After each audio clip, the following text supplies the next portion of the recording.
Hello everybody, welcome. Just in time for our next pen videos. Come on in, let's go.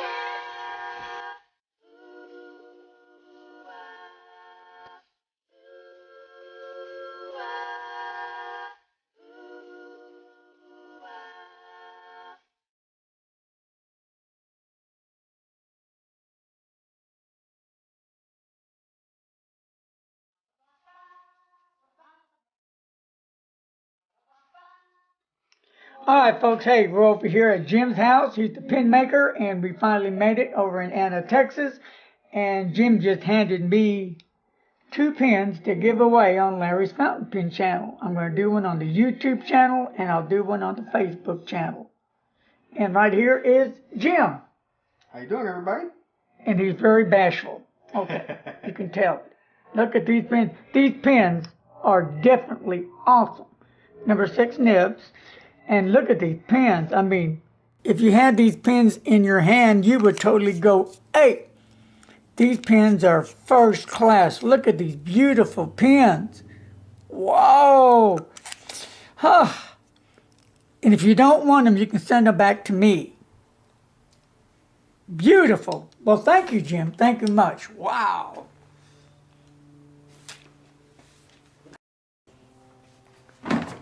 This is just some of what he makes pens out of. And my pen's going to be made out of right here. With a number 8 size. Titanium nib. Bach titanium nib. To die for. Look at that. Whoa! Kind of reminds me of the Edison Collier blue steel. This is going to be one dynamite kicking pen. Whew. So in there we also got hidden some raw ebonite. There you go. That would make a beautiful black one, wouldn't it? This is a dangerous place to come to. Oh, look at that. Yeah, he's going to make, I think, something with that, right? No, actually that's similar to what we're using now. Okay. He's got this. This is the cap and section piece. And it's the same material. This is a 2-part epoxy. Okay. It's specifically made for casting and jewelry making. And I find it holds threads very well. Okay. I also use polyester resin. Polyester resin, which is what your 2 pens are made out of. Okay. I can shine beautifully. They polish well, but they're brittle. If you drop them, you might chip it, you might break a thread. And when you're machining it or making the pen, you have to take extra care so you don't crack or over torque the material. This stuff is much more forgiving, and it polishes. It's like that. It's like the best of both worlds. It'll take a reasonable polish, and it'll hold the threads well, and it's durable. You know, you can throw it against. It's epoxy, for goodness sakes. You can make a knife edge out of that. And then I also use Alumalite, which is a material a lot of folks use who make custom pens. It holds threads well, but the problem is polishing.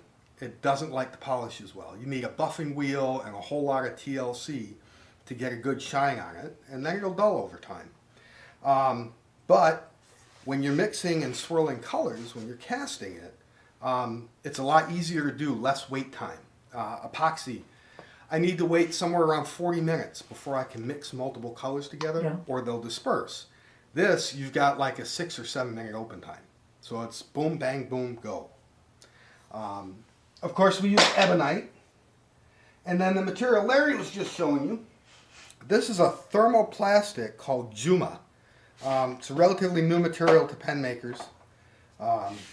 Also holds threads really well. Has a little bit more density and weight to it. And the snake skin or reptilian patterns on there really are cool looking. Also, you can bend it. So for example, we could make a snake pen and do the body in a little S-curve in the back end. Now, it'd be difficult to write, but you can do it. Wow. Well, how do you do that? Whoa. So, real quick, we'll go over some basics of the pen. And most of your listeners, or viewers I should say, should know the basic parts of a pen. You got the body, the cap, and the section. To hold the cap to the body, generally you have threads. I like to say that real pens thread or screw, and fake pens or cheap pens, click. So out of a rod like this, you'll divvy up a cap section, a body section, and then a section. Look under redundant in the dictionary. I have some basic measurements. I have a few styles that I use.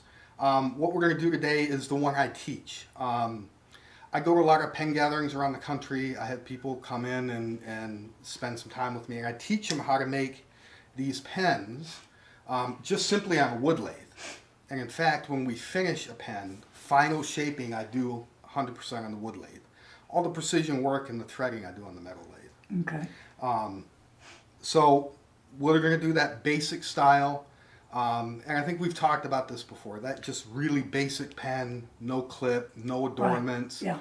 Yeah. I'll do between $80 and $100 or so for folks, depending on the nib choice. Now, real quick, these pens. Do you sell these pens at your place when you sell them? I do.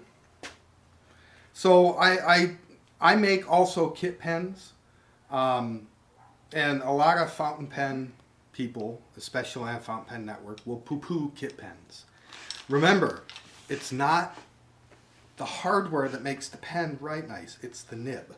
Right. You can take a gorgeous nib and shoehorn it into the ugliest material, and you'll still have an excellent pen. So first and foremost, remember that. It's what nib you put on it more than anything else. But then what sets apart a custom pen is the craftsmanship, the colors. I'm sitting here, it takes me anywhere between 4 and 6 hours to make a pen. And that's, you'll see, we're measuring often, we're making sure things are exactly right. And I have a box around here in the corner of half-broken pens that never made it out. So over here is my metal lathe. And right before you guys got here, I took the body section here. And this is going to end up being the cap tenon. Okay. And I write on all mine. I keep Sharpies everywhere. So the tenon is about 5/16 of an inch. And right now we're going to make, these are going to be 13 millimeter threads. They're going to be triple lead threads. So each turn moves or advances the cap 3 times that of a single thread. We're going to use taps and dies to do that. Some people call it cheating a little bit, but in order to thread on this metal lathe, you have to change gears around and everything else, and it becomes uber complicated. So I invest in some very expensive triple lead taps and dies, and gives me a little more control. So right now we're right at 13 millimeters.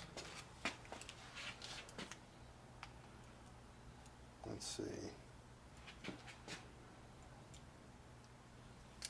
Put my eyes on.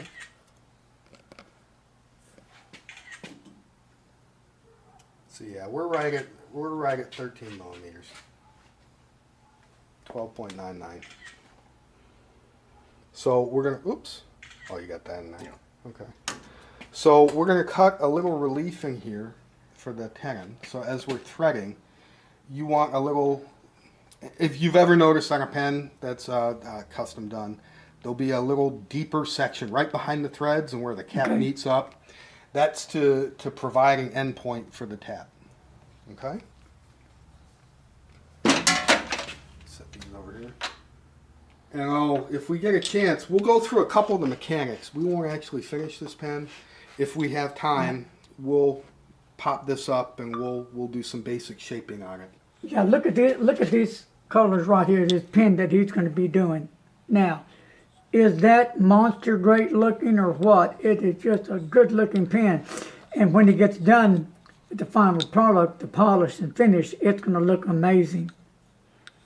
And if we get enough likes, maybe I'll ship this one over to you for a giveaway. Yeah, enough likes on this pen, he might ship it to me for a giveaway. So remember, if you hit enough likes on this video, when I post it, you may just send that pen for a giveaway so you could be the lucky winner of one of Jim's amazing pens. And Jim is right up there. You know, he's a real pen maker. So I'm while I'm setting this up here, I'm setting up it's called a parting tool. It lets me cut a groove. I also belong to a new organization that's being formed. It's called the Pen Artisan Guild. And the Pen Artisan Guild is made up of quite a few well-known custom makers. David Broadwell, Tim Cullen, and I'm going to butcher his last name, Jose, forgive me, Joe, Jose Smalakwi, Jason Olson, Eric Sands, and quite a few others. What we're trying to do is promote the actual art of making a pen. Not taking shortcuts, making all components yourself except for the nib. That also means fashioning and creating your own clip, which is something I've done 2 or 3 of, and I'm starting to get more into. And that organization, you'll see the pen shows around the country, you'll see a table set aside specifically for the Pen Artisan Guild. And on my pens that are truly 100% custom made, you'll also see the Pen Artisan Guild logo. So there's more of us out there than you think there are, and we're all very good at what we do. Okay, I was just setting the height of that, and we're going to come in and we're going to cut that little channel.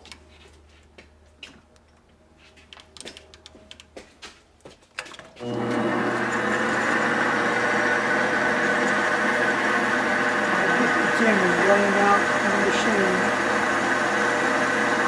The pen is going to be working on it.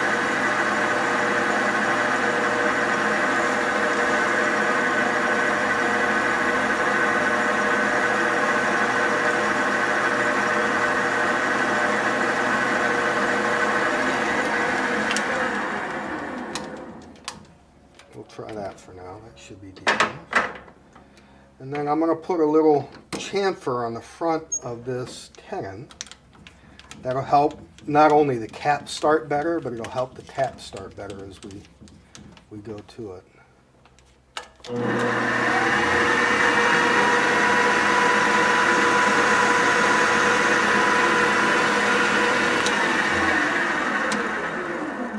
So this process involves a lot of starting and stopping of the lathe.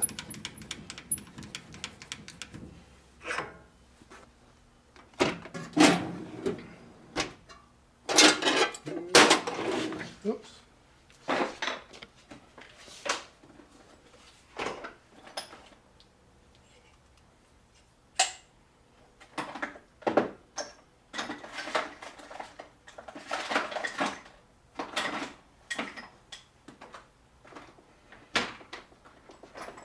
This is a little hardware box I have where I have basically everything I need to make a pen on hand, including some half-finished pens. And Larry, you probably have a field day going through that box. That's what I need. Now up here, Jim, what are those colors you use? Yeah, these are my buddy's probably gonna get really mad. Uh-oh. So this is Pearl-Ex. It's for a long time was the only commercially available mica powder for pigments. He came out with his own. It's called Caster's Choice Mica Powders. And these are a finer grain than Pearl-Ex. And all my recent colors, in fact the one we're doing here, is made solely with this stuff.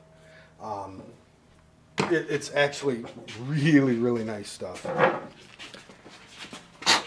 So as I'm changing this out, I'll show you guys what I'm doing here. Let me get it out of here first. As y'all can see firsthand, the process of making a pen, it's a major ordeal. It's just not something you just wham bang, it's done and out the door. Yeah, if it was, everybody'd be doing it. Yep. It takes a lot of time, patience, but most of all, it takes a lot of skill. Takes a lot of practice. Jim, how long have you been doing this now? So, okay, custom pen making about 2 years now. Prior to that, I spent 20 years as a woodworker, wood turner, and kit pen maker. About 3-4 years ago, I was watching some videos up on YouTube, and they're the series of the Japanese master pen makers. I'm sure most of your people have seen them. Hakase pens, they feature tortoiseshell, buffalo horn mixed with celluloid and other materials. I watched that video for the first time, and I decided right then and there I wanted to do this. So I read, I watched videos, and made my first pen around about 2 years ago. It was the ugliest thing you'd ever seen, but it wrote, and it wrote well. So this is called a die. And what this does is, as you twist it around this little tenon here, it's going to cut the threads or the grooves that the cap is going to follow. And we actually have to do this twice. The die is set up so that the initial threads, as you're cutting in, are very light passes, so it doesn't gouge or mar the material. So we'll do the first pass all the way down, and then we're going to flip it around, which is the back half, and that will allow us to cut full threads.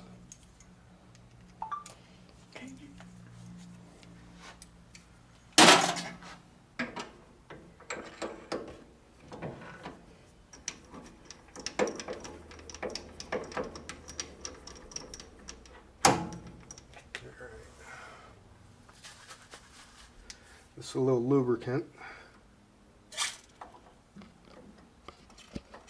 to help us out.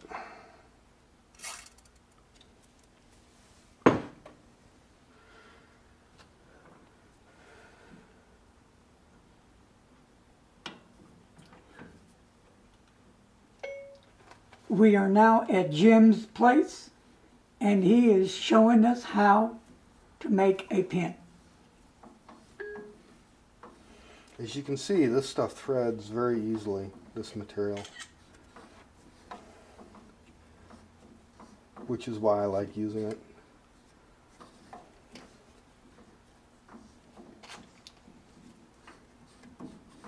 Come on. All right, folks, here we go. Let's pass. We are at Jim Hiinze's place. He's the pen maker, and he's showing how he is making a pen. He's preparing all his tools that are necessary for the process, and it is a process, let me tell you. It takes a lot of patience, a lot of know-how, a lot of skill to make a true fountain pen, not just something you just throw together. Here, real quick, are some of the pens that Jim just donated to Larry's fountain pen channel, right here, right there. All those pens, not gorgeous, number 6 size nibs, beautiful fountain pens, beautiful. Look at that. Look at that shine.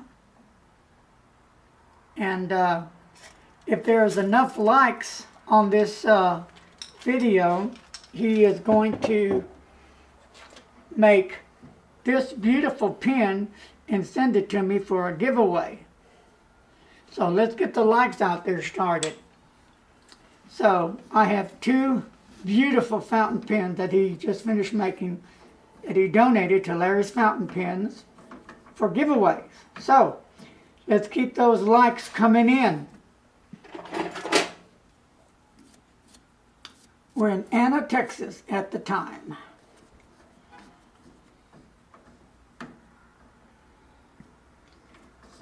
Now this is my first time ever to see a true fountain pen made.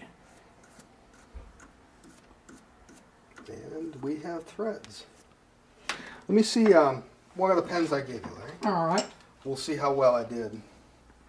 Usually I have some spare caps around, like test caps. Okay.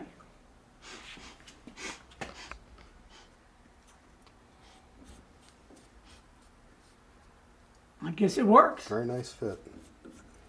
Okay. All right. All right.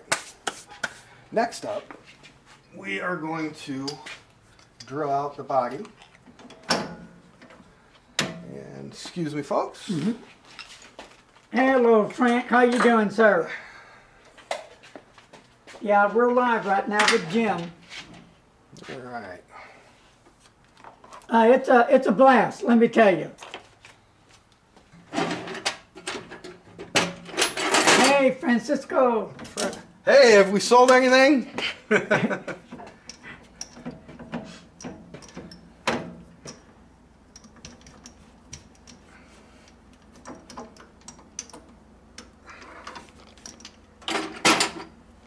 Okay, this is called a center drill. It's a very rigid drill bit. It doesn't move at all. So Hey, Foghurst. when we go into the material, it's guaranteed to be dead on center, assuming I did Yes, all I my know. homework and lined up the machine properly. Yeah, I know it says pan because when I do a one in vocal, it always comes out a different word. But I can edit that later. But it's fountain pens, not cans. Now we're going to follow that along with the drill bit.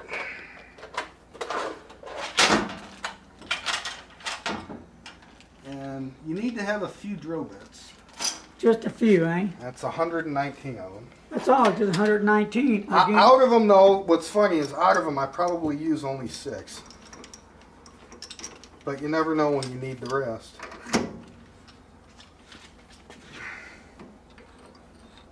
So again, here is what is going to be one beautiful fountain pen when he's done with it.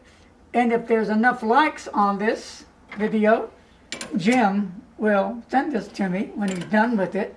It will be awesome for a giveaway if I don't steal it. I'm the wrong person to hand fountain pens over. I love fountain pens. All right. Hey, So Foghurst. we're going to drill this out to just shy. How does it, I'm sorry, say it again. I lost you there. He said something. I got you. How long does it take for Jim to make a pen? To actually take my time and do it right, anywhere between 4 and 6 hours. And that's a clipless, no bands, no cap bands, no rings. That's just a straight pen like Larry showed you. You start getting into making clips and cutting your own bands. Now we're talking some serious time. It could take days and sometimes weeks. So this we're going to drill in just shy of 3 inches, and the reason is by the time you screw in the section and you put in a cartridge converter, a standard international converter, you need about 3 inches of clearance for it to fit inside the body. Now, if you don't care if the pen will use a converter, if you want to just limit them to cartridges or just tell them it's an eyedropper, you know, you can drill it out to whatever size you want. Now these pens that Jim gave me, they can be They can be eyedropper eyedroppers or cartridge converters, correct? or cartridges. Yep, either one. Yep. Okay. So now we're going to use magic drilling lubricant, otherwise known as canola oil. And what type are the nibs on these? There's number 6. What? They're number 6 Jovo. I believe one's a medium and one's a fine. We can. I got some nibs over there. We can adjust them if you want. I don't know that I have any broads. Well, that's fine. I got broad and Bach. I could make you a new section if somebody really wants a Bach nib or a broad nib. When he gives them away, somebody reach out to me. I'll make you one. Now you can't drill this stuff really fast, otherwise you'll heat it up, it'll expand, and it'll kind of blow the whole game. So this takes a little bit of time to do right.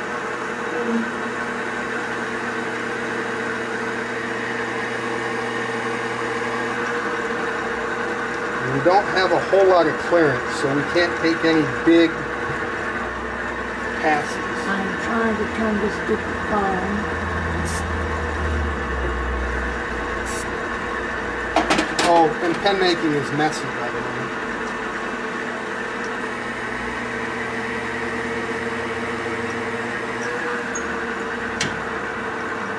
Is that locked? See the nice curly cues? Ah, there's a curly cue. I don't know why. Oh, we've seen it before. Rotate the master.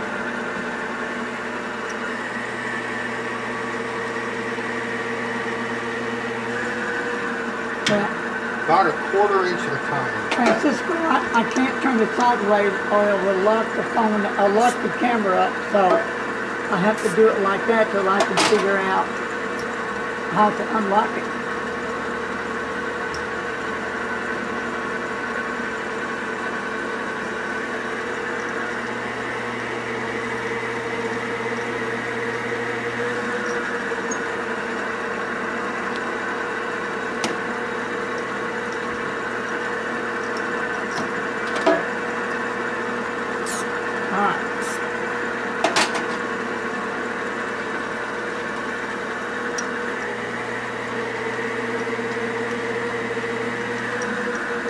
Sorry folks, I can't turn the phone sideways because it will shut the camera down.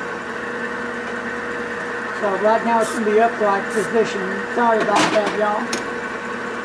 What phone is it? Usually you can either swipe it up or down to get a menu. It's an iPhone. I'll try it. Swipe it. It says rotate phone to lock. I'm swiping up, and nope.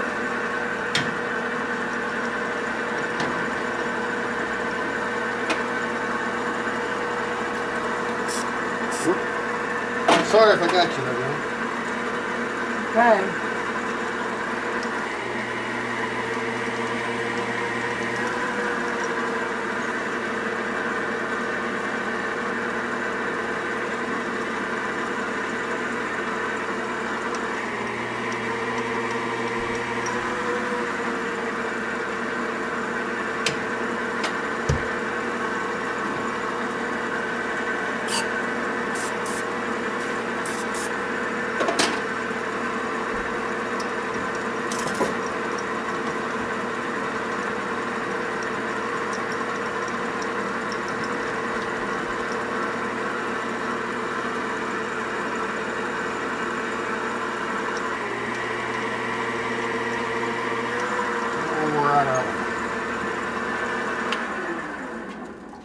Alright. Oops, wrong one. Okay, so now we got a thread for the section.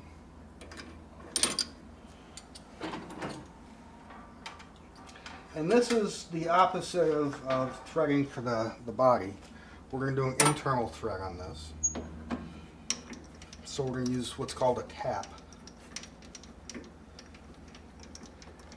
And if any of your viewers out there have any auto mechanic or manufacturing experience, know exactly what I'm talking about.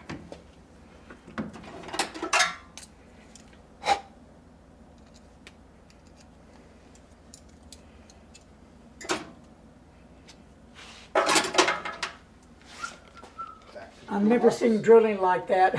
Kind of messing with my head, right? Did the drill bit stationary. Oh, you mean That was Frank. He said, I've never seen drilling like this. Kind of messed with my head to see the drill bit stationary. we do things a little reverse of what most people do. Fuck it. I think you should be able to get, if you swipe the screen up from the button away, it's fine. It doesn't matter. Okay. Okay. Yeah, I can see everybody that's leaving questions and asking questions, but if I turn it sideways, then it'll shut the camera off. You won't be able to see. Right.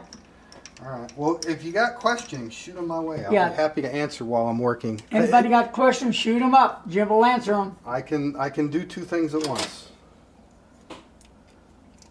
Well, actually 3 or 4. Well, there you go. All right. More lube. This is a tap. That's going to cut the threads so the section will feed properly into the body. Really? the one thing about this setup here. I got only a little bit of space. Hey, Francisco, is it busy out there?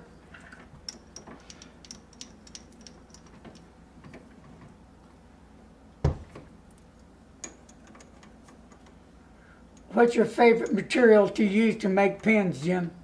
You know, I got to tell you, I'm torn between this epoxy that I'm using here and good old-fashioned ebonite. Now, if you get the good ebonite, the stuff that comes from Japan or Germany, it's wonderful. I got a hold of some Indian ebonite, and I'd rather have rotten eggs in the shop than work with that stuff. Now, what are these pens that you gave me to give away? What are they made of? Polyester resin. Okay. Okay. And this one, we're going to cheat. We're going to start this off a little bit. Look at that. Isn't that gorgeous? Oh, We're going to turn the lathe all the way down. I'll try not to keep it all. I'm a thief.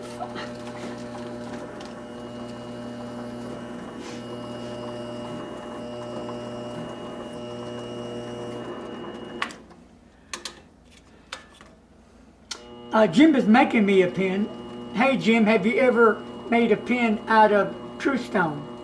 No, actually, well, I take that back. I have made a pen out of true stone, not a custom fountain pen like this. Problem with true stone is true stone will actually not hold threads really well. It's too brittle. So if you use true stone, and some people do, you actually have to put some sort of insert, albeit plastic or ebonite. You've got to glue something in to actually hold the threads. So you can make the body and cap out of it, but you can't use it all the way to thread. All right. Now, Jim is making me a pen, and what is it going to be out of, Jim, that blue? It's called Juma. It's a thermoplastic. And it's got like a reptilian pattern to it. Let me grab it. And it's gorgeous, man. Wait till it's done. It reminded me of the Edison Collier Blue Steel. And he's putting a number 8 size. Is it a Bach? It'll be a Bach number 8 titanium. Titanium. I just saw it. Man, it's bad, bad boy. Okay, give me one of them pens back. Let's test it. So this time, we're going to make sure the feed fits. All right.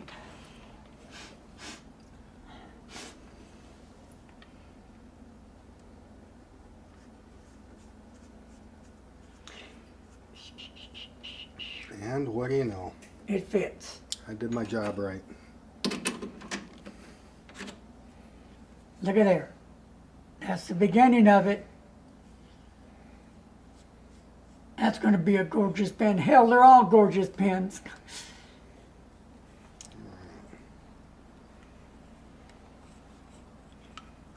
You'll want to clean this up a little bit before you give it away. I Oh, got I oil will. on my fingers. I will clean it. They may not want that. Isn't that horrible? Oh, I'll keep it. Oh, no, no. I'll give it, take care of it. I'll clean it. All right, let's make sure I sized everything right. Good. All right. All right, we'll do the cap real quick. The cap's easier than the section. And I'll let you take a look at that. That's in the rough. Okay, this is the start of it, okay?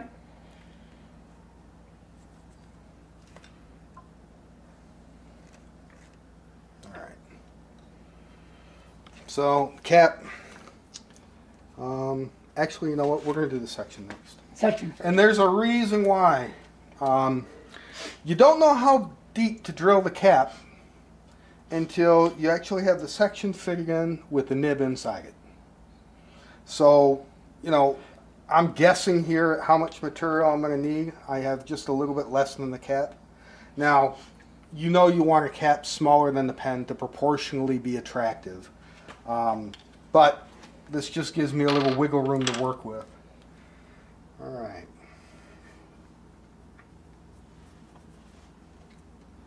So we're going to take this, Francisco, check out Jim's Instagram. Okay. Oops.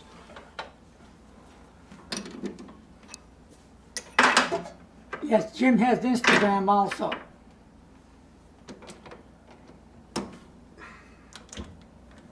Alright, so this, we're going to do what's called a facing operation. What this is doing is just making this surface dead flat.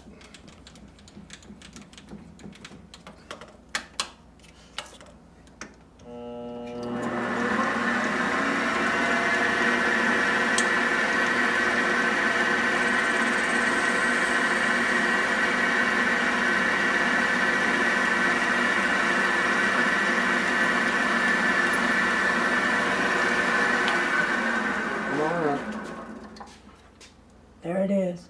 So that's now dead flat. Okay.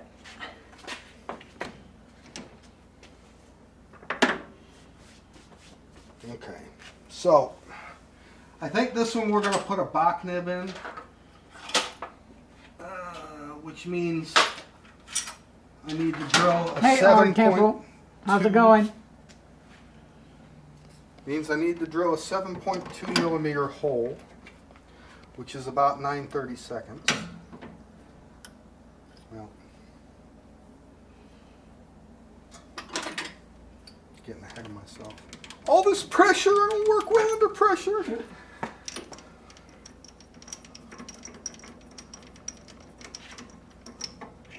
Mom, they're all looking at me. Everybody's looking. Alright. Got to center drill first.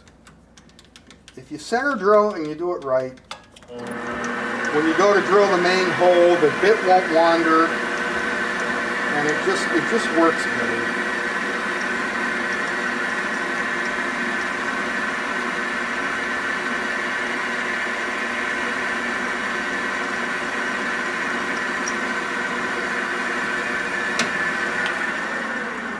And that little hole will give the bit something to follow dead straight.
Now we'll cut the tenon. Just getting back into pens after over 60 years back in middle school in Houston. Just subscribe to your channel. Thank you, R. Temple. Thank you for subscribing. We already have broken 1,000 subscribers this time. So, a giveaway's coming up for that. Plus, we're having the Christmas Day giveaway. YouTube and on Facebook.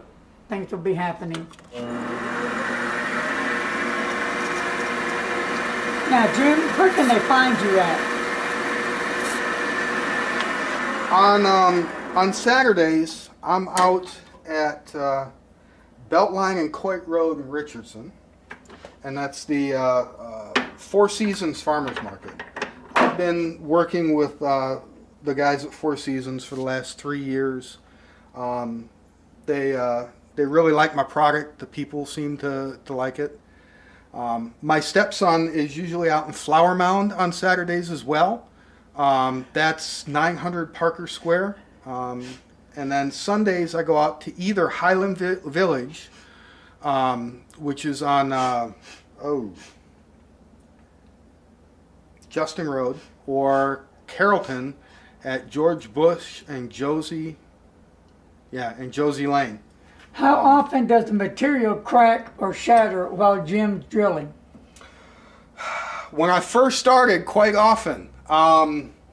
Lately, trial and error, lots of practice have showed me ways to avoid cracking. Polyester resin or the acrylic acetate, which is this stuff, sometimes no matter what you do, it just cracks or chips. Alumalite and epoxy and of course ebonite. Ebonite's a dream to work with. It'll take threads all day long, it'll never snap, crack, nothing. But these days, probably 1 in every 6 pens will go awry and I'll snap. Okay. So now I'm just setting up to cut the tenon on this guy. Now we're going to cut the tenon to 10 millimeters.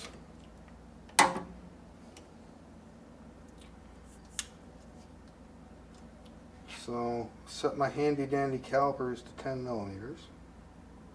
It's a beautiful day today, 74 degrees, beautiful. Okay. And we'll take a little pass, and then we'll see how far we have to go.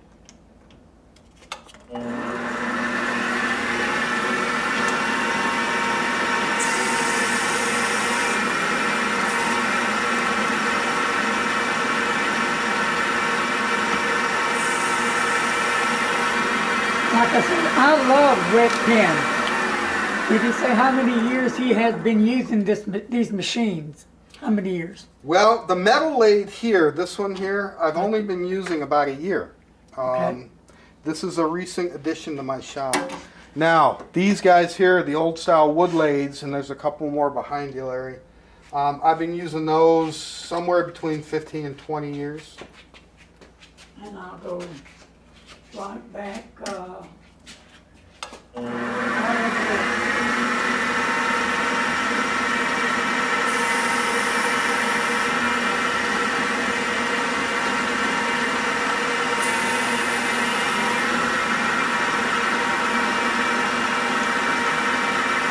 Okay, guys, let's get this video.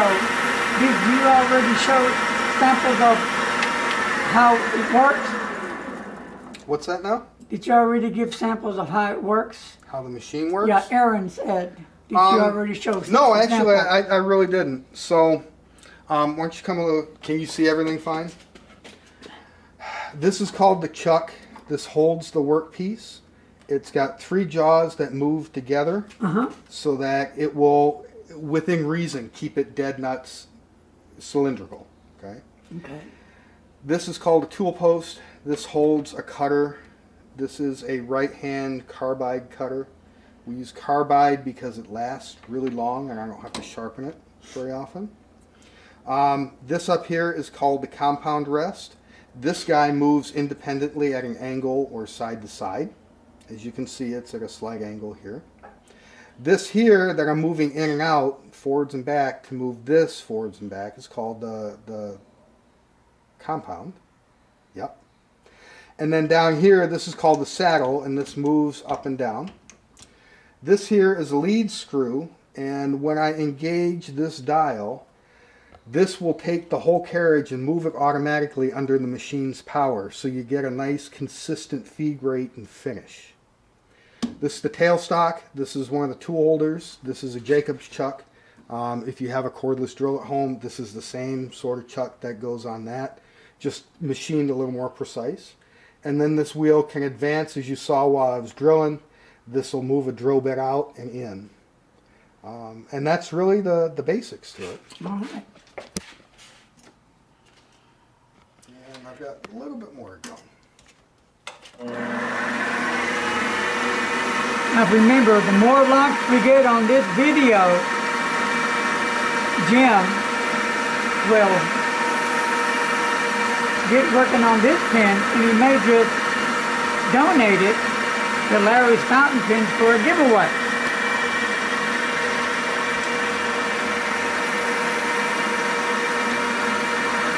It never hurts to give me a thumbs up. I traveled 80 miles one way to do this for Larry's fountain pens. Now, isn't that awesome? That's dedication. Yeah. Totally, because I love fountain pens, and Jim loves making them, and using them, and selling them. So when we're doing this, guys, we're measuring in thousandths of an inch. So right now, I've got to bring this hanging down 34 thousandths further. Just for an idea, 34 thousandths is not a whole lot. Sounds like it, but it's really not.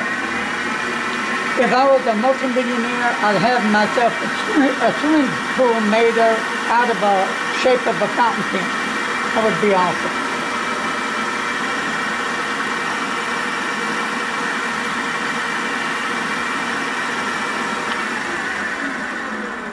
And if I'm right, I should have about 2 thousandths to go. 6 thousandths, not far, not bad. So, 4 thousandths of an inch to go. There you go. Which actually, that might be fine.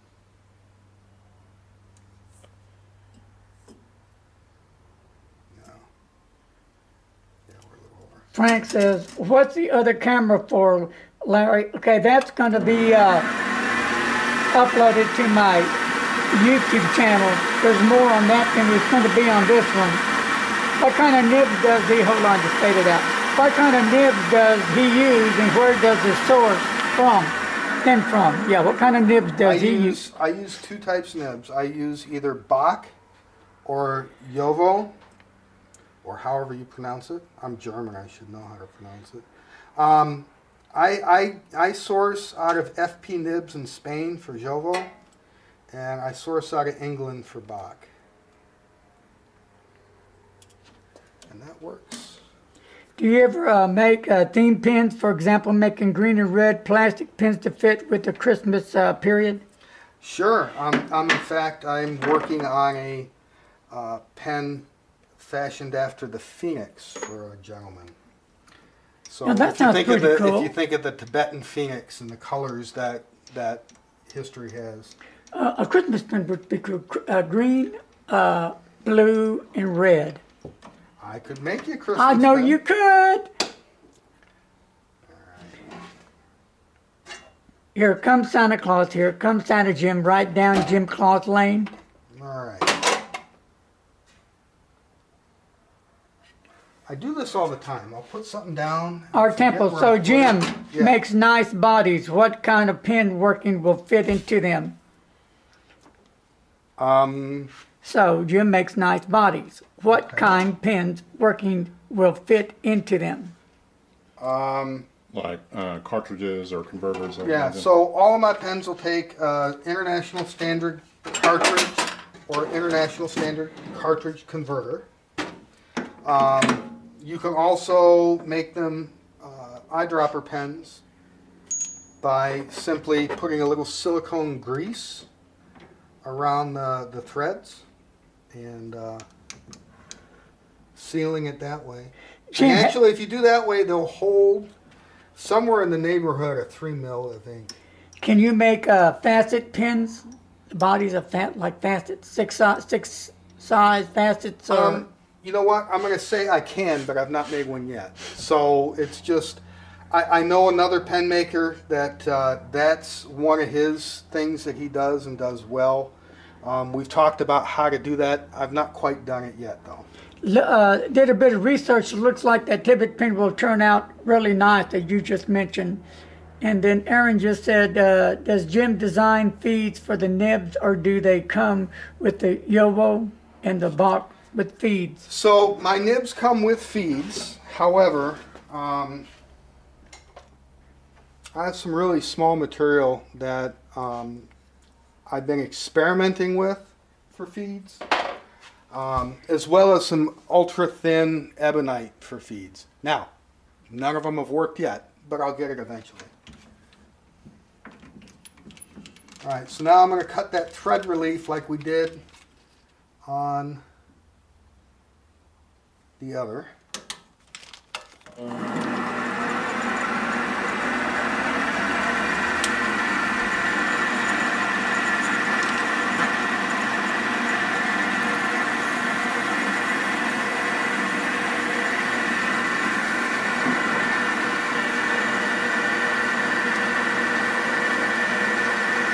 Give you a close-up, y'all.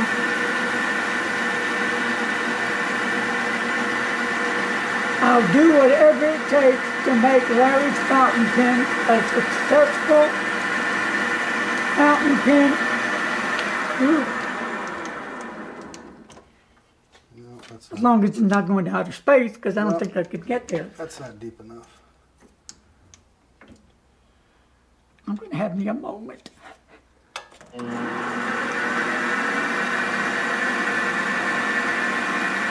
You know, I've always wanted to meet an actual pen maker to see how he or she makes pens, what they use, the whole 9 yards, and I'm actually living the dream today at Jim's place. How long does it take to make a typical pen from the beginning to the end? That's Aaron's question. Yeah, Aaron, I answered that earlier. I said about 4 to 6 hours. Oh, that's right, yeah. Now, in all honesty, there was this one time, and if any of my other pen maker buddies are listening, they'll giggle. I was in Florida. It was about 2 in the morning, and I was teaching somebody to do this on a wood lathe in the hotel room, propped up on the desk. We made a very, very basic pen in about 2 hours. It wrote, and it looked okay, but it didn't have a whole lot of style to it. There's not much you can do in that amount of time. Hello, that's me. Okay, there you go. I want you all to know I've been holding this phone for 35 minutes. And Mr. Announcer, the mystery man that nobody knows, has been holding the camera as well. Now, Jim knows what he looks like, but he's the mystery man. He's nicer than Larry. Uh-oh, think so. I'm the best looking one here, trust me. Do you ever give pens a complete texture, engrave the pens? Hold on, you're fading out. One more, let me get it pulled up. Complete texture, engrave the pens in a complex way, giving scales on a pen. Also, Francisco, are we going to get Larry? Are we going to watch Larry work on a pen? No, we're not. Or he'll never pick you up. So to answer the first question, and what I'm doing is I'm threading the section threads here. No, I don't do engraving. But the buffalo pen, yeah, he did. The buffalo pen, the clip I did. Certainly, I engraved that, but not the body. I have a hard time calling myself an artist. I know a lot of people consider what I do here art. And I guess in some respects it is. But I've never been one for carving or adornments like that. Now, that being said, the first time I ever carved anything was on that Texas clip. And, you know, I showed it to a gentleman in Bulgaria I know, and he's like, oh, that's Texas.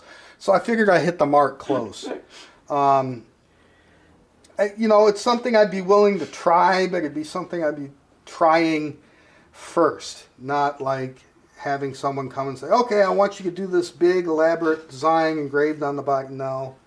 I got to practice on something first before I'll take somebody's money to do that. Jim, what is your favorite pen that you have made, that you use and keep personally?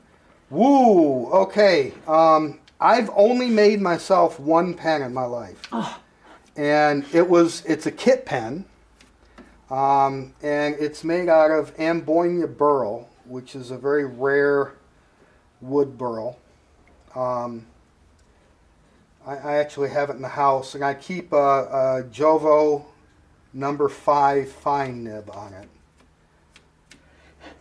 But people out there, and I'm not just trying to say this because I'm here in front of Jim, but if you're going to buy a pen, you need to check out Jim's stuff. I'm telling you, these pens look monsterly delicious. You want to just eat it. And just think how they're going to write with those nibs. Now, me, I like a wet, juicy noodle pen. That's me. I like them wet. The wetter, the better. Love it. Now, we can also adjust the feeds to be very wet, Larry. Yours will almost be dripping. Oh, cool. You hear that? Yum, yum, yum. I'll just have to suck it up.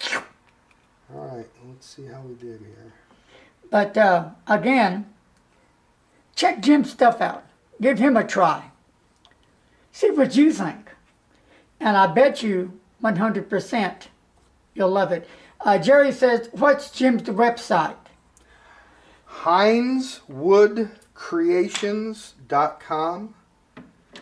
Hinze is spelled Hinze. Now, the one thing, you will not find a whole lot of these custom pens up there right now. I'm in the process of rebranding, so to speak, if you will.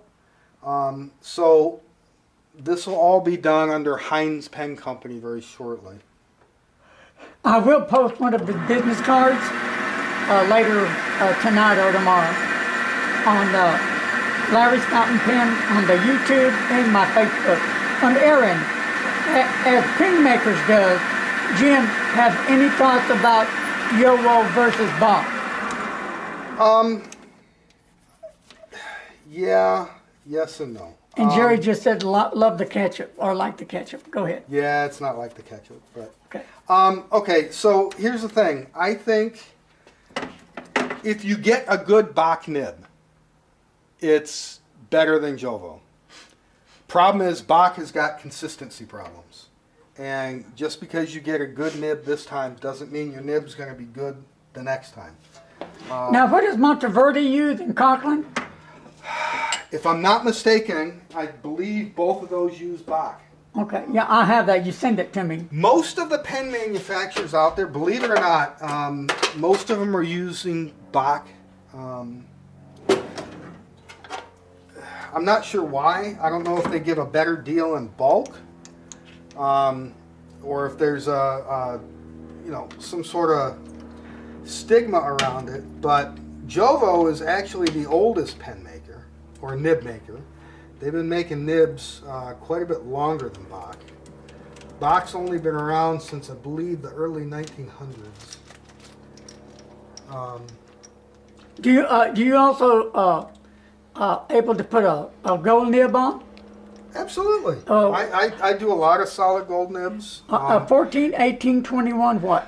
Okay, so 18 or 23 is what I can do. Jovo is 18. Bach, I believe, is 23. I'd have to check on that. Okay. Now, Jovo used to make 14 karat nibs. I've been told that they've been retooling their 14 karat nib stamps or presses for the last 2 years. If you happen to have one, they're great. They're awesome nibs. I can't buy them anymore. Here's one from Jerry. Does he have 57 variety of pens? And there you go. I like your sense of humor, buddy. You know what? Just for you, I'm going to come out with 57 varieties. There you go. On the shipping, Jim, anywhere in the U.S., what does it cost to ship? $7.15. Okay. And do you ship out of the U.S.? Yes, I have customers in Australia. As far as Australia. What is that usually? About $35. Okay. And somewhere that comes in a between box? $25 and $35. Does it come in a box or? Yes, I'm in the process of getting my custom boxes made. Geez, Francisco, I wish you could take a picture of that. And actually, Francisco, take a picture of that box in front of the nightstand and the aluminum box and post it on the Facebook site. So come around here. Okay, here I come. I got you, buddy. Okay. So this is the body fit onto the section Okay. so far. Isn't that cool? Now the next thing we're going to do is we're going to size. 1 second. Now check this out, folks. Look what I get to do. La la la la la. Ha ha ha. Eat your heart out. I was selling a pen. Did you ask something? Yes, he did, Francisco. Ask him again. What's that? Ask him again. He was selling something. Oh, okay. Take a picture of the box in front of the Knight, the wooden one with the logo in it, and the aluminum one, and post it to the Facebook page. People were asking what kind of boxes they come in. There you go. If I'm right, this will be easy. That's why I remembered. There's a reason I like doing bot nibs, because there's only one drill you got to do. All right, we're going to flip this baby around and then make sure it's still on center. Now this is where it gets a little dicey. Anytime you take the workpiece out,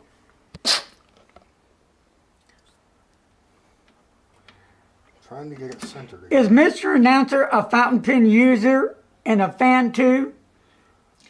I am interested in them, but my handwriting is horrible, so I don't really use them. Yeah, so's mine. And it's not really, his handwriting is really nice. For some reason he has this thing that writing's not good, but that's totally untrue. So I'm trying to get him to buy pens so that way if he doesn't like them, I can borrow them. Well, there you go. That's a good plan. All right.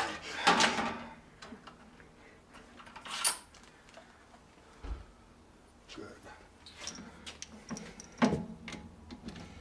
We've been live 46 minutes already, folks. I hope you're not bored yet. I know I'm not.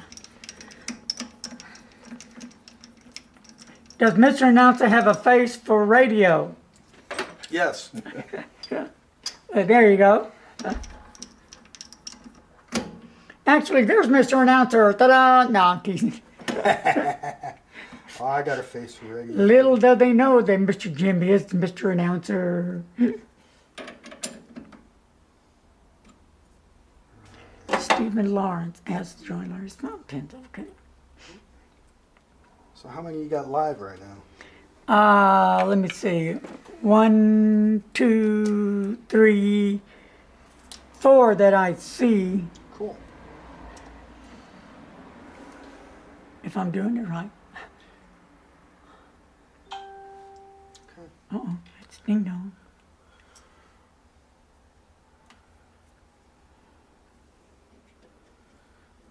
Now this is not the most accurate.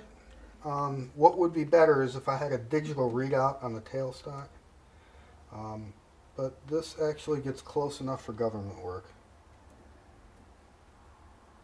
Just a little Sharpie mark. And what we're doing here is if we look at the Bach nib housing, guys. Watching a master at his craft is a treat. Yes, it is. And being next to him is a treat. The Bach nib uses 7.9 millimeter threads with an 0.8 millimeter pitch. So this hole down here is 9/32. This up here is basically 8 millimeters, all the way to the lip here.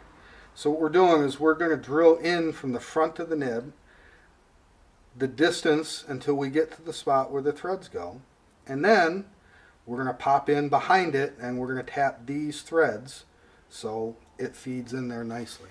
Aaron, watching a master at his craft is a treat. It truly is. Well, thank you, Aaron. I appreciate it. I wouldn't call me a master, but I've done this a few times. How's that? But thank you for the compliment.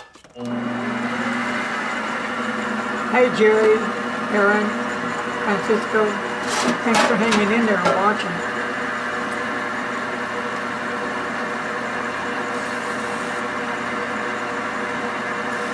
Just a little lubricant. Again, heat is our enemy at this point.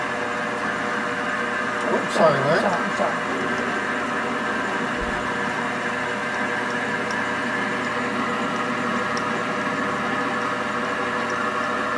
There are 9 watches at the moment, Larry. Cool. Thank you, Paul Harris.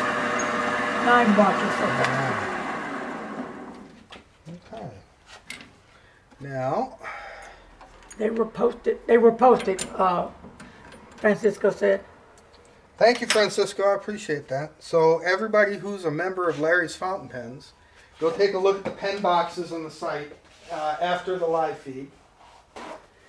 I'm just grabbing some paper towel and a Q-tip or two. I want to clean some of that oil out.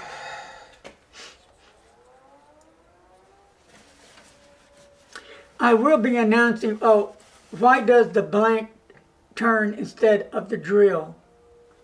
Why does the blank turn? Ah, okay. It's the way a metal lathe works. This holds the workpiece, and again, the purpose of a lathe is to make things round or cylindrical. So the motor is actually turning the workpiece while the cutters are essentially stationary. You know, I could take this out and drill it in a drill press like most people are used to seeing. But, I mean, back and forth, it's just much more convenient to do everything here. And these tailstocks are quite accurate and quite precise. They don't have a whole lot of play. So I can drill a hole within a couple thousandths of an inch and not have a worry. And let's face it, I'm not building parts for NASA, I'm building fountain pens. If I'm off by 2 thousandths of an inch, you will never know it. I might know it, but you'll never know. Okay, Fogger said the boxes looked really nice. Thank you. Really professional. Thank you very much. And Jerry gave you a thumbs up. All right. All right, let me go grab the tap for Bob. Okay. He's Want gonna. to take a peek? Dun, dun, dun, dun, dun, dun, dun, dun. Now I gotta figure out What's where the I put it. prettiest, most beautiful ebonite material Jim has in his shop? Oh, wow. Ooh, you know what? Oh, good Down luck. in here. Look at that one down there. Wait a minute. I'm not bendy. Prettiest, does it have to be ebonite or the prettiest material? Let me see again. Ebonite material. Oh, you know what? I've got a piece of orange molted down here somewhere.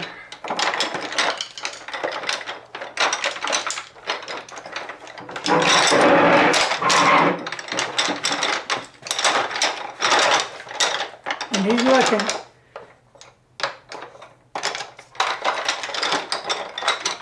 In a minute, I'll show you what my pen's going to look like. You know what? I don't have it here. He doesn't have it with him. But I'll tell you what, if you guys will give me 1 minute, I will go get you some samples of the prettiest material you guys will drool over. All right. That's going to be a kick killer, is it not? Shoo. Okay. So, All right, Jim's back. prettiest material. How about some vintage French celluloid? Oh my stars! Look at that! Oh, oh! I Yeah, want that Parker. one, that one, that one, and that one. Go ahead and that one. I need 4 or 5 of them. Oh, look at this! Dang! I don't see how Jim can stand it. I couldn't stand it. Yeah, I know where these are, so they better not leave the shop. I cannot steal anything. Oh, Nope, no for shame! stealing. For Sorry. shame! For shame! Oh, Oh, you know what? Let me put those up before you kill yeah, yourself. yeah.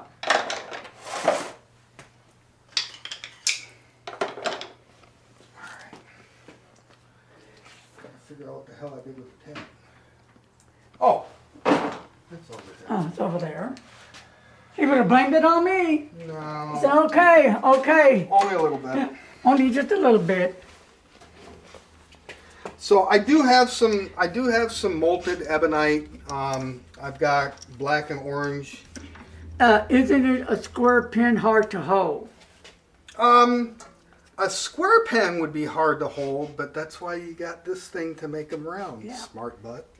That was Jerry 550. And then Aaron says, beautiful. Everything is beautiful. Where did I put? Feast your eyes on that pen. Beauty, beauty, beauty. There we go. Beauty, beauty, beauty. So these taps and dies, just to give you an idea of the expense involved. The tap and dies that I use to cut the triple lead threads in the body there and in the cap, the set's about $400. So if you ever wonder why custom-made pens are expensive, one, it's all the practice, trial, and error that we go through learning our craft. Nice. It's already round. And two, the expense. This machine here is just shy of $1,800. Whoa, okay. The taps and dies, I probably got a couple $1,000s in taps and dies. Do you have any dreams or goals with your fountain pen business? Do you want to make it like, let's say, I think Brian Edison, he's got a few people working for him. Now, he started small and increased his staff. And you know what? I've got a lot of respect for Brian. Although a lot of what he does now is no longer really custom pens. A lot of his line is CNC machined, and I don't consider CNC machining a handmade pen by any stretch of the imagination. You're right, Jerry, not to mention the time and labor to make the pen. Now, he does have still some lines where he is actually making pens, or some of his people are making pens. You know what? I'm in the IT industry by day. When I retire, I'd like to be able to make a big enough name for myself to where I can sit home in my old age and continue making pens. You know, every one I make is better than the last one before, and I've come a long way in a very short amount of time. And what you could do, if I'm still alive, God willing, you could have me test them. Well, that's the idea. Larry's going to get to test every new model I make. Yay! He's the first one to get them. Here we go. Check this out. Jerry says, what does CNC mean? Computer machine something. It's basically a computer running the machine. Oh, okay. There's actuators on here, and actually they have CNC lathes. Yeah, the where last one. you write a little program, Right. and it'll come in, and everything I just did, it'll do in about 5 minutes. Kind of like Karas Customs. They have those machines, don't Exactly. they? Yeah. And Karas Customs is a horrible misnomer. They are not a custom pen. Sorry. They make a nice pen, but they're not custom. Nice pen, sure do. Oh, here, I got a question for you guys. So, in making my own clips, one of the styles of clips I'm experimenting with is the wire clip, like on the Lammies. Do you guys as a group like them? Should that be something I pursue or ignore? That's a possibility. I do like the clips on Lamy. I think they're cool looking myself. But I've never actually used a Lamy, so I don't know how they function or carry it in my pocket or, you know. They feel good. They feel great in the hand. I prefer the Lamy All-Star. The Safari's fine. It's okay.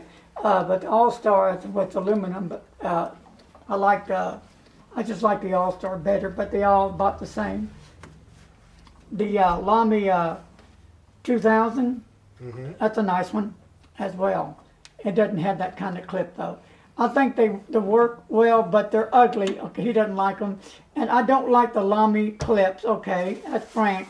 Aaron says, I can't stand those wire clips the way they look. All right, so much for the Lamy clip. You know what? I'd rather ask than go buy a bunch of wire and try them and have you guys not like the pens. So what kind of clips are you guys into? Regular clips?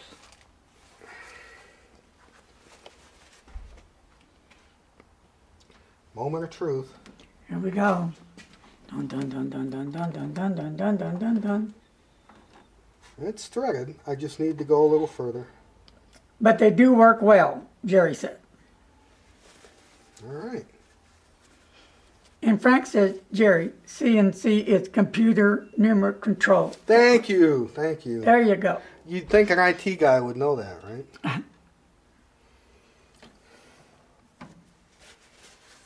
Aaron, regular clips with personality. Okay. With personality. All right. So some curves and some style Like and some the texture. pin bud clip. That would be cool. Like an ant clip. That'd be cool. Yeah, I know I'm going to be carving a bug clip for you at Yes, some point. yes, yes. You read my thoughts. Yeah. Oh, wouldn't that be cool to have a bug clip fountain pen, the first ever?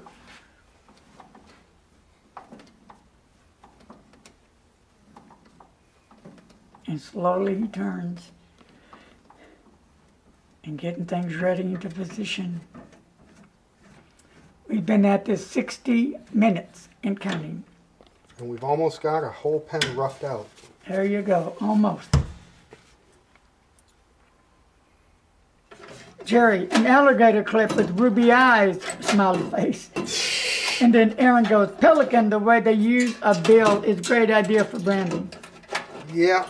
That's a good idea, yeah. Branding is something I struggle with. I am not a marketing person, so, you know, you're not going to see high pressure sales out of me. You're not going to see a lot of marketing hype or hoopla. You know, if you like my pens, you'll buy them. Yeah. If you don't like my pens, You won't. don't buy them. Yeah. It's just that easy. Isn't that simple? And gentlemen and ladies, there's a perfectly fitted Bach nib. Right there, look at that. Woo! It Now, screams. the reason I chose to stop what I was doing and do this first, let me show you guys. So we're going to pull this out and give you a little close-up. Fits nice and flush. I don't like it when they have that lip sticking out proud. Let me see that little lip there. Oh, I see it. Okay, got it. Uh-huh. Yep. Especially in the Jovo, the way the housing works. Let me grab one. The housing on Jovo is a little different. Here we go. So they've got about a 3/32 of an inch lip right here. Okay? And a lot of pen makers will stick it into there. And that much of the nib will be sticking out from the section. That drives me nuts. I want the nib flush. And, you know, personal preference, of course, but it's attention to detail that matters. And let's see. Jerry 550 just said the lathe reminds me of Niagara Falls. The what does? The lathe. Okay. Oh, yeah. Well, that's splash guard, and I've got stuff on the back Here's walls. what's really cool right here. That's cool. Okay. So the reason I wanted to do this is we need to know how big to make the cap. Slowly I turn, Jerry said. Here's Greasy Pete. Does Jim use extra precaution when machined celluloid because of its flammability? Yes. Yes. All the things that I do with this material, guys, to dissipate heat, go right into practice when machining celluloid. And Aaron, I totally agree with Jim on the nib fitting flush. Thank you. Aaron, what's Aaron's last name? Aaron, let me see. Is that Aaron Logue? No, Carlo. Okay. Yeah, Carlo. I was going to say, if that's Aaron Logue, I'm going to... Carlow. Is that the one you're thinking of? No, okay. different guy. The one I'm thinking of is another pen maker. Oh. Okay, so we have 2¼ roughly 2¼ inches that we have to drill out to fit the cap down. Okay. Maybe a little more, I think. Francisco, Jim is a perfectionist, but there is nothing wrong with that in this practice. Yeah, Francisco's out running my booth today, so I could have time with Larry. So thank you, Francisco. Thank you. I appreciate it. Oh, by the way, Francisco, for your wife, I have that unicorn vomit pen I'm going to model for her. I bought the material the other day, so she should be happy at Christmas.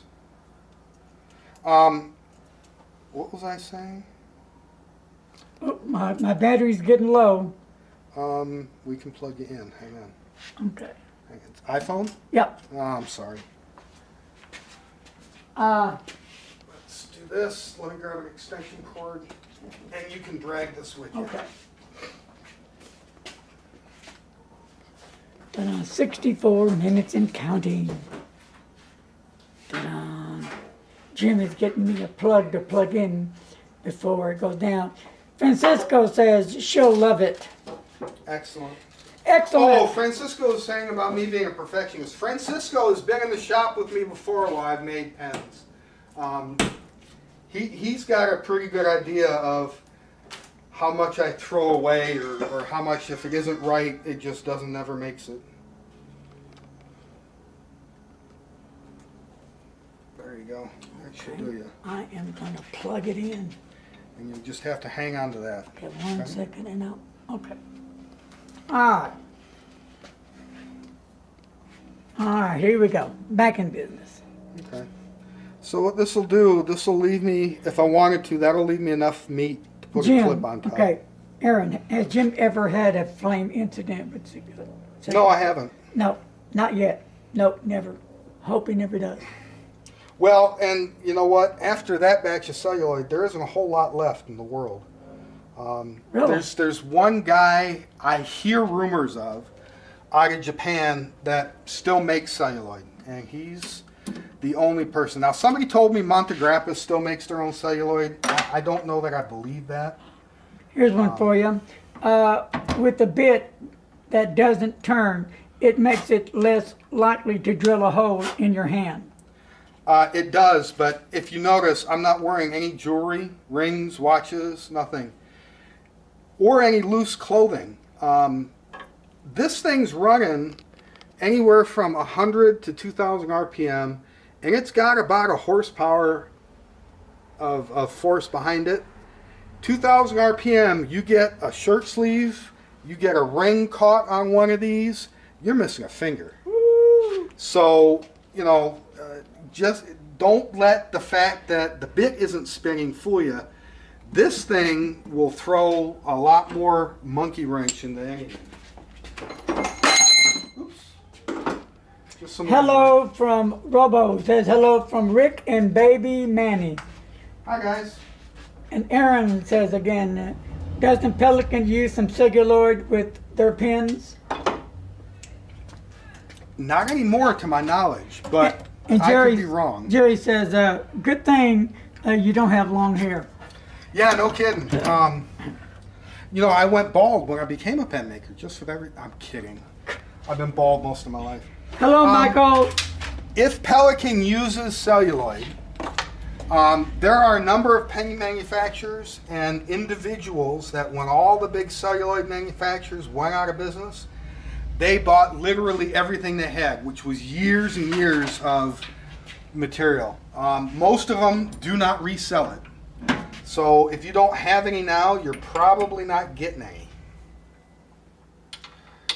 I just happened to come across that. That was a small stash of very thin stock from another pen maker that he was offloading. So those are going to make very skinny pens, by the way. So I'm just going to face this off again, make this part flat.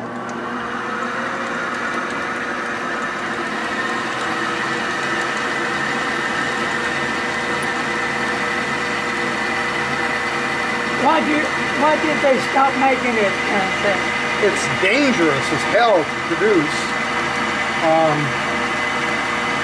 As flammable as it is to work, it's equally flammable to make.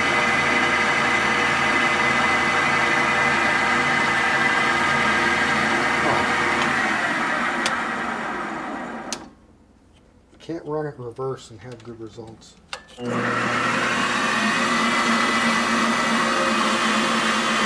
we go. Does all the celluloid have that unusual odor or just the ones from India? Well, you mean ebonite. So you're talking. I think you mean, said celluloid, but he said celluloid, yeah. but he means ebonite. Ebonite is vulcanized rubber. It's all going to smell a bit. It's a matter of how much sulfur they use in making it. Indians tend to use a hell of a lot more because it's cheaper than the Germans or the Japanese. As German as I am, I have to say that I think the Japanese make better ebonite. all right. Yes, ebonite. My mistake. You got it, Jerry. Yep. You caught it. Oh, sorry, Mr. Announcer. Thank you so much for the save. Tell me you're not bored off your mind. All right, drill bit. So Whoa. we're gonna step drill for the cap. Well, Larry, Okay, yeah. here's the cap. So you gotta figure those threads have to fit over it. So we need basically a 12.2 millimeter hole when all things are said and All done. right. But we're going to step drill it. This is a 7/8 drill bit. And what this will do is, as the nib goes up into the pen body, it's going to provide less space where the nib sits, less airflow, less likelihood of it drying up as we go.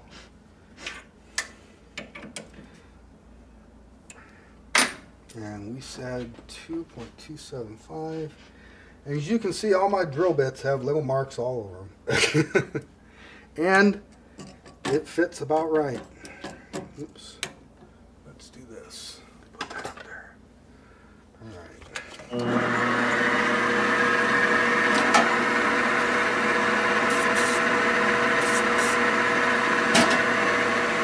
Here we go. Carter tried to get us on the metric system. Too bad people didn't go for it. Well, what's funny, was that Carter that said that? He said Carter. No, it was somebody else. Oh, okay. It was So, Terry saying that. I switch between metric and imperial when making pens. And M. Duran just says, so this is where the magic happens. You got it.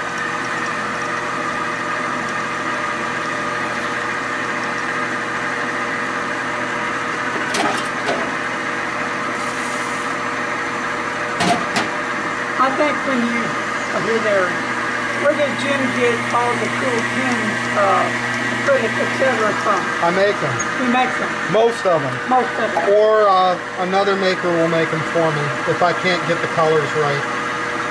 Foggers, what's Jim's opinion on pin bodies made out of pure materials such as, let me pull it up, solid lava like the Bancaria homosexual? As someone who has studied geology, I find real interesting. Well, I'll tell you, I've been experimenting with some differing materials. I don't know that I'm a fan of stone for a pen body. One, I wouldn't be able to machine it here for sure. You need special tooling, mostly diamond tip stuff for anything stone, except for I think like limestone or talc. I could do talc. I think if you got a good process and the hardware to do it, it can make a beautiful pen.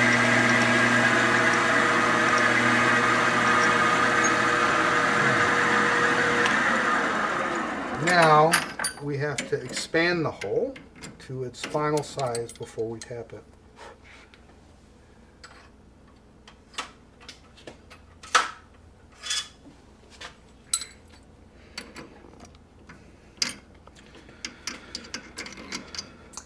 This is essentially a 12.3. Aaron says, isn't the stone to absorb it? Pull that up again. Well, With the ink you still causing staining? You have to line it with something. You can't just put the stone in there and have the ink sit.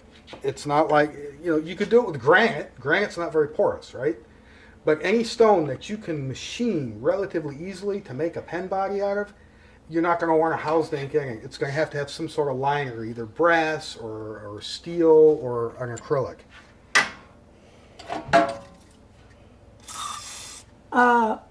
M. Duran, where can I buy one of Jim's pens?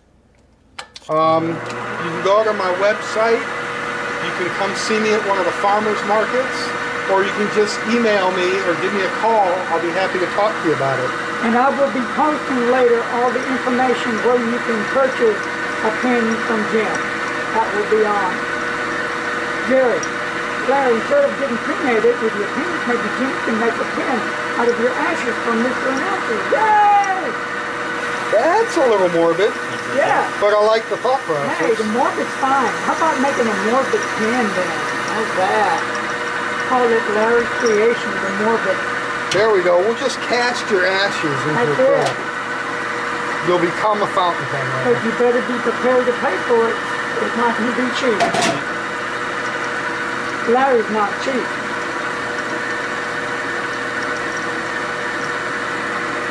And you just got to tolerate all the bugs around it.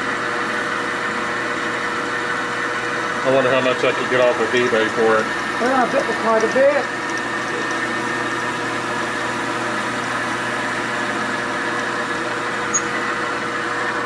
75 minutes and counting. Alright, and we're about to tap the cap. About to tap. And once we do that, we will have roughed out the pen. And I think we can call it a day for your viewers, because I'm going to have to go relieve Francisco. And I'm going to have to leave you this pen so you can go look at it, at least. So we're coming up, guys, you got probably 5 to 8 minutes worth of questions. So if you want anything else answered, pepper me. We're getting close to wind it down, so ask away. Aaron, when dealing with various colors and the raw materials, are any particular difficult to deal with? Colors? No, not really. They're all about the same, to be honest with you.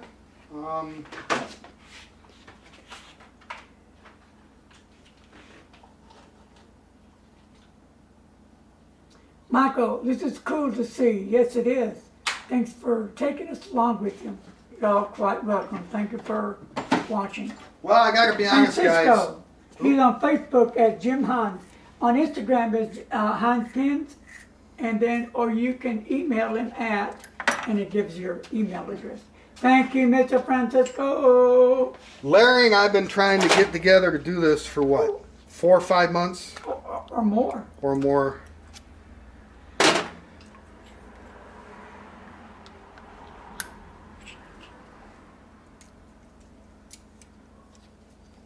And it's getting close. There we go. All right.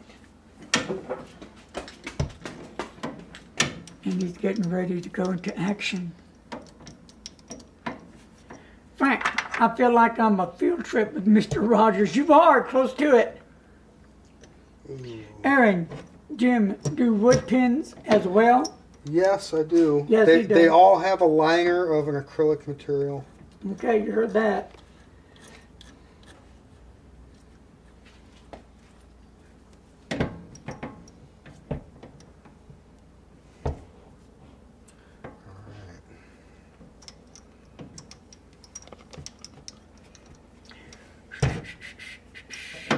Hopefully this video will get enough likes that Jim will work on that pen and maybe even donate it for a giveaway.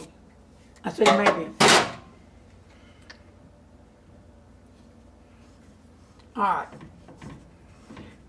Jerry, but Jim can't wear a sweater because of the lace. Okay, well. Yep, you're right. So in the wintertime it gets really cold making pens.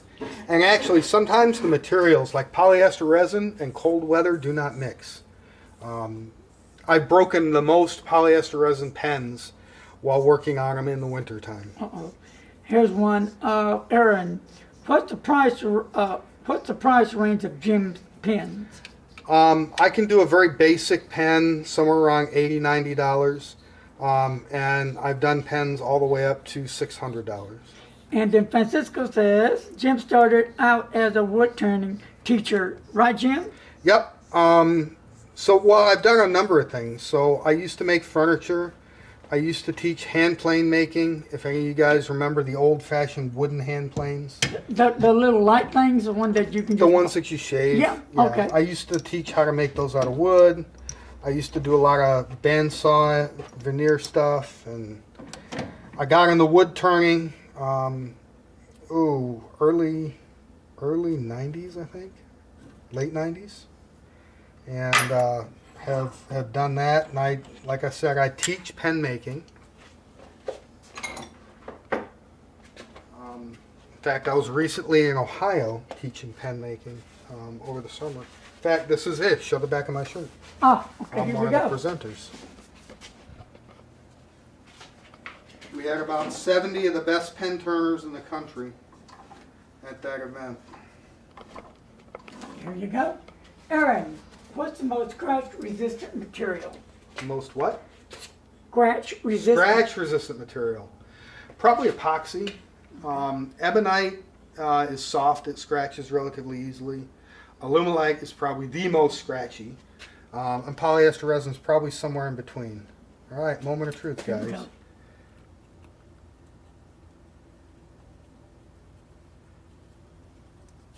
Actually, this works best with an actually finished nib.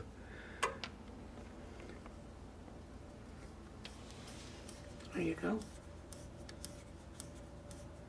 Look at that. Now, if I did everything right, it'll spin true. No wobble. There you go. Done. So, yeah, we're done.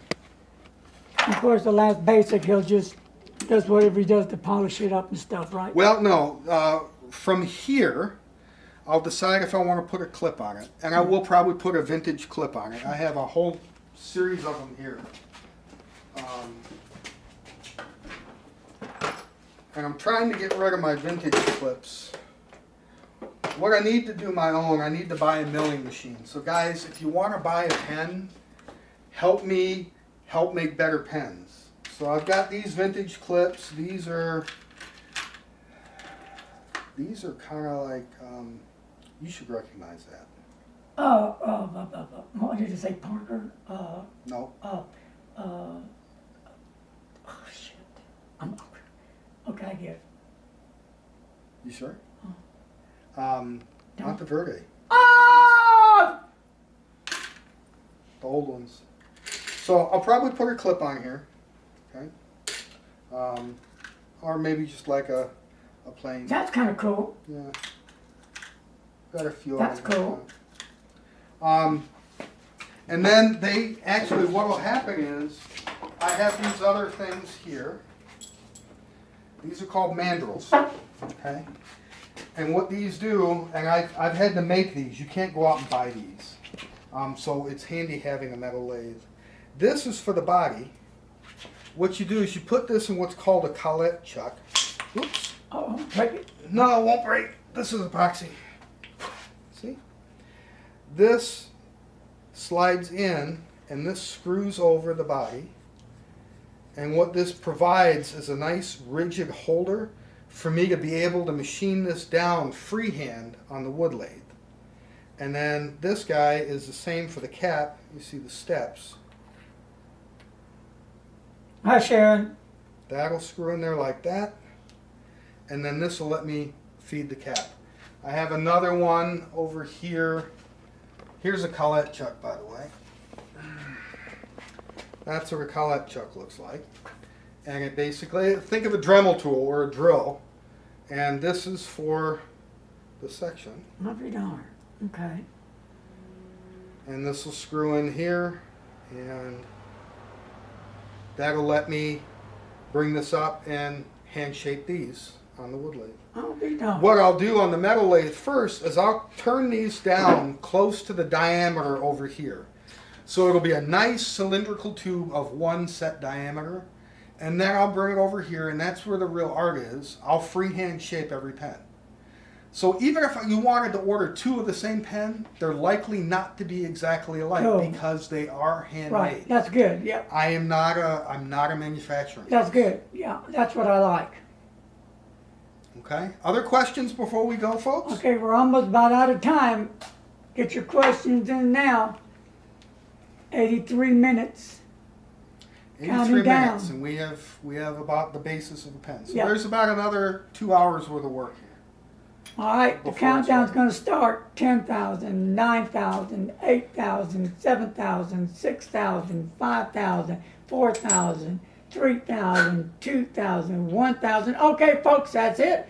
Hey, thank y'all for joining me over at Jim's place, and he showed you firsthand on making a fountain pen, and I hope you got your answers answered. So remember, check out his website, and I will post it later on my site, and you can order some pens from the pen maker, Mr. Jim, and I'm sure you're going to love them. I'll love them enough to buy another and another. All right, all handmade. Thanks a lot. Paul Chris says bye. We're out of here. Thanks, guys. We're done.